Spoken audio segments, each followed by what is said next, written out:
الله من الشيطان الرجيم بسم الله الرحمن الرحيم فتول عنهم يوم يدعو الداعي إلى شيء نكر خش عن أبصارهم يخرجون من الأجداث كأنهم جراد منتشر۔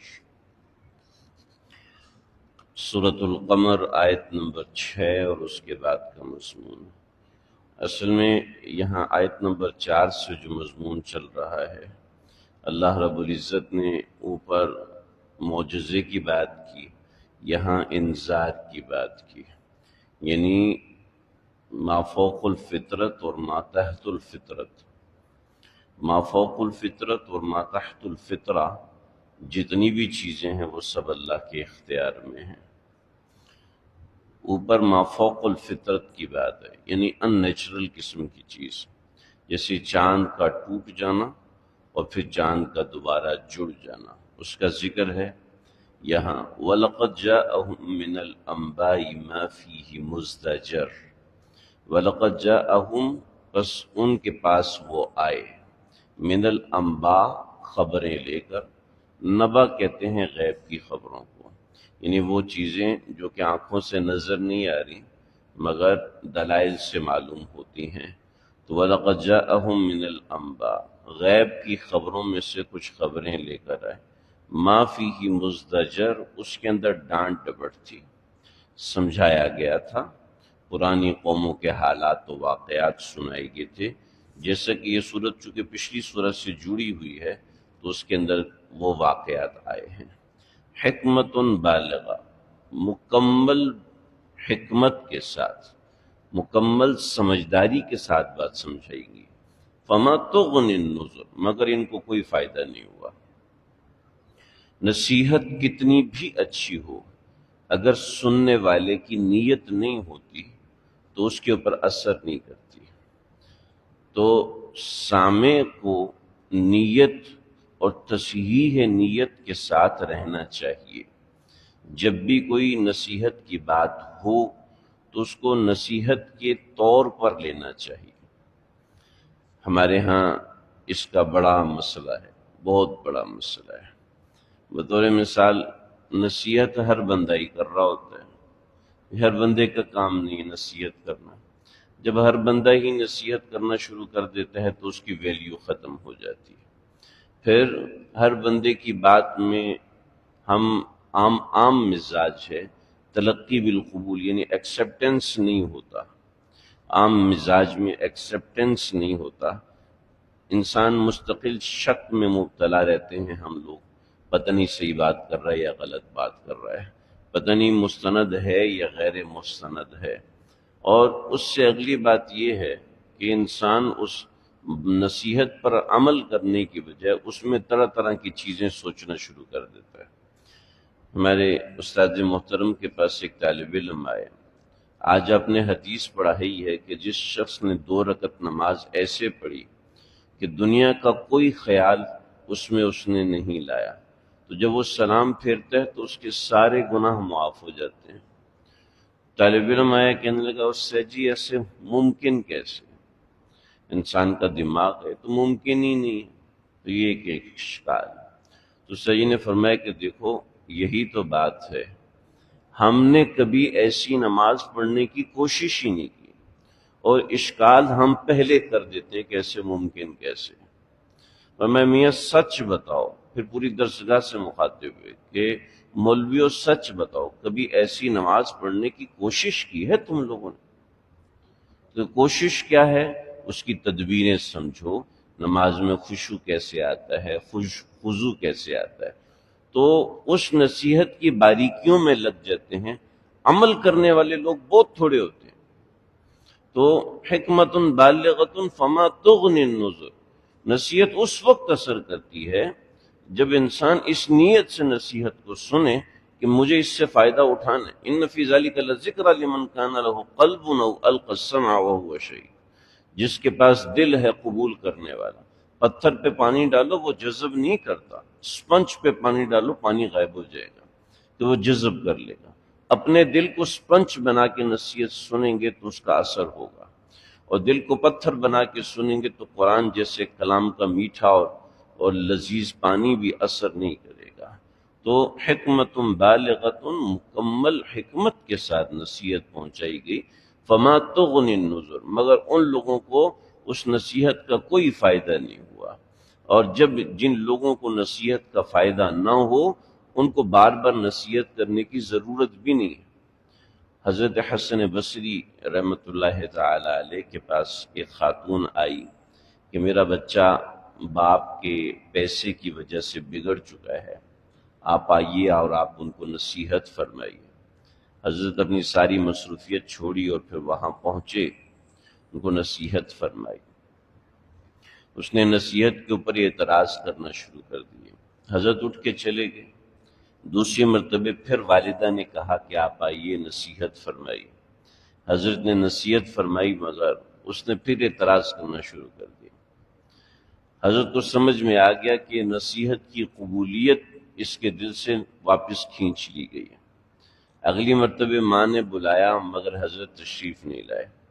پھر وہ لڑکا خود بیمار ہو گیا، مگر حضرت کو سمجھ میں آ چکا تھا کہ یہ بچہ بات ماننے والا نہیں ہے، اس میں فرما برداری کا مادہ نہیں ہے۔ حضرت نہیں آئے، لیکن کتابوں میں لکھا ہے کہ اس میں فرما برداری کا مادہ پیدا ہو گیا تھا، اور پھر ایسے ایسے ایسے وغیرہ وغیرہ۔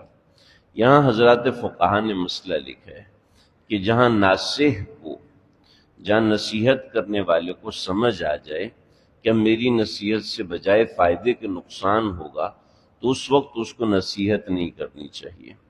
جیسے کہ ہر باپ کو سمجھ میں آ جاتا ہے اب میں اپنے بیٹے سے بات کروں گا تو وہ آگے سے لڑے گا، بات نہیں مانے گا، لہٰذا اس وقت نصیحت نہیں کرنی چاہیے۔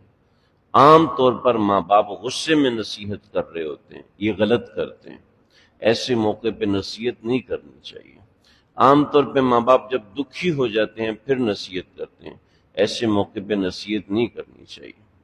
فرمایا شیخ الاسلام مفتی تقی عثمانی صاحب نے، جب کوئی اچانک ملاقات ہو اور اچانک ان ایکسپیکٹڈ مسئلہ پوچھے مت بتاؤ مسئلہ، گو کہ شرح صدر ہے پھر بھی نہ بتاؤ۔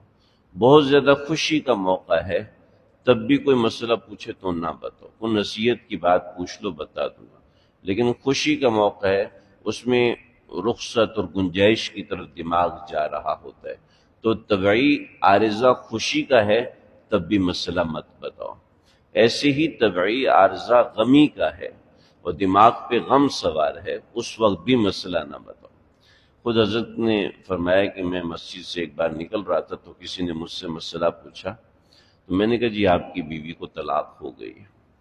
پھر وہ چلتے چلے گئے اور کہنے لگے وہ بندہ چلا گیا، بعد میں مجھے خیال آیا کہ اس موضوع پہ تو طلاق واقع نہیں ہوتی، تو اپنے ساتھ جو لوگ تھے ان کو بھی بھگایا، اس مسجد میں گئے، پھر دوسری مسجد میں گئے، 3 دن کے بعد وہ آدمی ملا، اعلانات کروائے مختلف جگہوں پر، ایک بندے نے مسئلہ پوچھا تو فلاں موقع پر، 3 دن تک سارے کام چھوڑ کے ہر جگہ اس کو تلاش کیا۔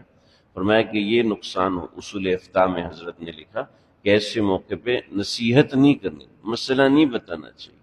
تو جب غم زیادہ ہو تو نصیحت نہ کریں، جب خوشی زیادہ ہو تو نصیحت نہ کریں، جب کسی چیز کا جوش و غلبہ ہو تو نصیحت نہ کریں۔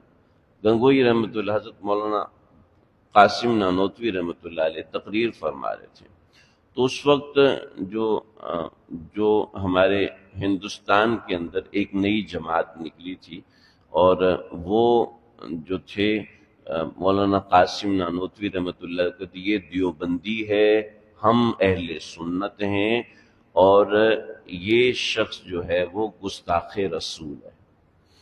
تو اور انہوں نے اتنے بڑے بڑے پمفلٹ چھاپے ہوئے تھے، جتنے یہ ہماری مسجد کی کھڑکیوں پہ پردے لگے نا، اتنے بڑے بڑے پمفلٹ چھاپے ہوئے تھے، میں قد آدم سے اونچے پمفلٹ چھاپے ہوئے تھے کہ قاسم نانوتوی دیوبندی اور تھانوی سلسلے کا خلیفہ، یہ اتنا بڑا مشرک ہے، باقاعدہ پمفلٹ کے اوپر دلائل اور کتابوں کے حوالے، وہ پورے دہلی اور سب میں انہوں نے پمفلٹ لگوائے تھے۔ تو اب جو اس کے سرغنہ تھے مولانا قاسم نانوتوی تقریر فرما رہے تھے، تو وہ سرغنہ آگے، تو حضرت نے اب سب خوش ہو گئے کہ اب حضرت شان رسالت پہ بات کریں گے، تو ان کو سمجھ آ جائے گا کہ حضرت تو کبھی گستاخ ہو ہی نہیں سکتے۔ لیکن حضرت جیسی وہ لوگ آئے تو حضرت نے کہ آخر دعوانا ان الحمدللہ، تقریر ختم کر دی۔ تو لوگوں نے کہا حضرت آج تو موقع تھا ان کے اشکالات کو حل کرنے کا، آج موقع تھا ان کو جواب دینے کا، آپ نے تقریر بند کر دی۔ اور میرے دل میں بھی خیال آیا کہ آج موقع ہے، لیکن پھر مجھے یہ بھی خیال آیا کہ یہ تقریر تو ان کے لیے ہو جائے گی، اللہ کے لیے تو نہیں ہوگی۔ تو نصیحت کبھی بھی اپنی ذات کے دکھ کو ڈیفائن کرنے کے لیے نہیں کی جاتی، بلکہ اللہ کے لیے کی جاتی ہے۔ تو خوشی اور تو فما تغنی النذر، جب ان کو نصیحت اثر نہیں کر رہی تو آپ اس وقت نصیحت نہ کرو۔ چنانچہ جمیع انبیاء نے ایک موقع پہ آ کے نصیحت بند کر دی، سوائے جناب نبی کریم صلی اللہ علیہ وسلم کے۔ حضرت موسیٰ نے آ کے ایک موقع پر تبلیغ بند، حضرت نوح علیہ السلام نے آ کے ایک موقع پہ تبلیغ بند، حضرت ابراہیم علیہ السلام نے کہ تبلیغ کرتے تھے تو اللہ کے حکم سے کرتے تھے، جب رک گئے تو پھر اللہ کے حکم سے رک گئے۔ تو فما تغنی النذر، ان کو نصیحت کچھ اثر نہیں کرے گی، تو فتول عنہم، آپ ان سے اعراض کر لیجئے۔ یوم یدعو الداعی الی شیء نکر، اس دن پکارنے والا ان کو ناگوار چیز کی طرف پکارے گا، پھر کیا ہوگا؟ خش عن ابصارہم، جھکی ہوئی آنکھوں کے ساتھ، یخرجون من الاجداث، یہ قبروں سے نکلیں گے۔ قبر جو ہماری قبر ہوتی ہے، یہ قبر مراد نہیں ہے، جسم اور خاک مٹی میں مل چکے ہوں گے اور مٹی سے یہ لوگ نکلیں گے۔ حدیث میں اس کی تفصیل آتی ہے کہ زمین پہ بارش ہوگی، 40 سال تک بارش ہوتی رہے گی، ساری زمین دھل جائے گی، اس کے بعد تمام انسان زمین سے ایسے اگیں گے جیسے کہ درخت اگتے ہیں، 60 ہاتھ یعنی 180 فٹ انسان کا قد ہوگا، اور یہ جب اٹھیں گے تو اس کے بعد پھر اللہ رب العزت اسرافیل سے کہیں گے کہ سور پھونکو۔ جب سور پھونکا جائے گا تو ناک کے راستے سور نکلے گا، تو یخرجون من الاجداث، یہ ایسے اجداث سے نکلیں گے، یعنی ویرانوں اور خاکوں سے نکلیں گے، کأنہم جراد منتشر، جیسا کہ ٹڈی دل کا لشکر جاتا ہے۔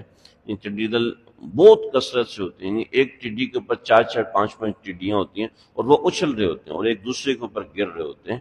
تو یعنی ایسے، یعنی جہاں بہت زیادہ رش ہوتا ہے تو اس کو بھی ہم کہتے ہیں بھیڑ ہے، لیکن جہاں رش اتنا زیادہ ہو کہ ایک بندے کے اوپر 2 بندے، 2 بندوں پہ 3 بندے اس طرح چڑھے ہوں، تو ہم کہتے ہیں یہ جراد ہے، جراد منتشر ہے، یعنی پھیلی ہوئی ٹڈیاں ہیں۔ تو کأنہم جراد منتشر مہطعین الی الداع، یہ سر جھکائے ہوئے ہوں گے۔ محتے کہتے ہیں شرمندگی سے سر جھکانا۔ ہمارے ایک ساتھی تھے مولوی صاحب، بڑی بڑی باتیں کرتے تھے، جی ایسے تو ایسے، فلانا مدرسہ ایسے، فلان۔ تو ایک دن وہ باتیں کر رہے تو محتمم صاحب پیچھے کھڑے ہو کے سن رہے تھے۔ جب کافی سارا سنا چکے مدرسے کو، یہ مدرسہ تو ایسے ہے، میں فلاں مدرسے میں، محتمم صاحب پیچھے کھڑے ہو کے سن رہے ہیں۔ اب جب ان کو پیچھے دیکھا کہ حضرت کھڑے ہوئے سن رہے ہیں، تو اب وہ بیچارہ یوں سر نیچے دیکھ کے بیٹھ گیا، یوں نیچے دیکھ کے بیٹھ گیا، اور وہ اٹھا ہی نہیں۔ اب حضرت کہہ رہے ہیں کہ اٹھو میرے ساتھ، میں تمہیں دکھاؤں۔ وہ نہیں سر، میں نہیں اٹھوں گا۔ وہ اتنے شرمندہ تھے۔ تو یعنی کہ مہطعین مقنعی رؤوسہم، یہ دیکھو، یہ ہے مہطعین مقنعی رؤوسہم لا یرتد الیہم طرفہم وافئدتہم ہوا، کہ یہ ہے قیامت کا منظر، کہ اتنے سر جھکے ہوں گے کہ یوں بھی نہیں دیکھیں گے، یوں بھی نہیں دیکھیں گے، اتنی شرمندگی ہوگی۔ جیسے مجرم پکڑا جاتا ہے تو پھر بھی وہ کہیں آنکھیں ملا لیتا ہے، مگر جب مجرم اپنے آپ کو اس قابل سمجھے کہ اب مجھے مار دیا جائے تو اس کی نظر نہیں اٹھتی ہے، وہ کسی سے نظر نہیں ملا پاتا ہے، اور اس نظر نہ ملانے کے لیے وہ سر جھکا لیتا ہے۔ تو مہطعین الی الداع، وہ سر جھکائے ہوئے ہوں گے پکارنے والے کی طرف۔ یقول الکافرون ھذا یوم عسر، ھذا یوم عسر، کہ اہل کفر کہیں گے، کافر کہیں گے یہ بڑا مشکل دن ہے، بڑا تکلیف والا اور پریشان کن دن ہے، کہ اب یہاں سے ہماری تکلیف شروع ہوگی۔ کیونکہ ان کو سمجھ میں آ جائے گا یہ وہی دن ہے جس دن کی طرف ہمیں پکارا جاتا تو ہم انکار کرتے تھے۔ اللہ ہم سب کو آخرت کی تیاری کی توفیق